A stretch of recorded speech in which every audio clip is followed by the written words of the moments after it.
தரமான வீடியோ வேணும்னா எங்கே போகிறேன்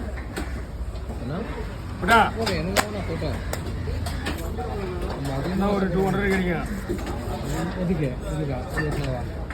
ஆமாம், வீட்டுக்கு போனால் யார் கொடுப்பாங்க? அதுதான் இல்லை, இவங்க வந்தாங்கன்னா ஒரு டைம் 10 மணிக்கு வந்துடுவாங்க. அவங்க வச்சுட்டு போனாங்கன்னா அதுதான் நான் கிளம்புறது பிளான் பண்ணிட்டு அங்கே பாரு ரெடியாக வராங்க பாரு. நீ வரணும் கிளம்பிட்டாரு. கிளம்பிட்டேன் நானும் உள்ள வந்து பார்க்கலாம் வச்சேன். இப்போ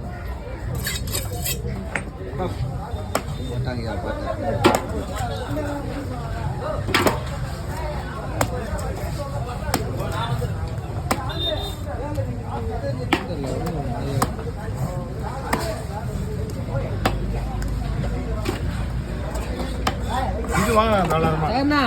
2023 எப்படி போச்சு? நல்லா போச்சா? நாசமாக போச்சு. ஓ, நிறைய பேர் கடந்து வந்த பாதையை திரும்பி பார்க்க சொல்லுவாங்க. போன பாதையை திரும்பி பார்க்கும்போது நல்லா இன்னொன்று விஷயம் நல்லா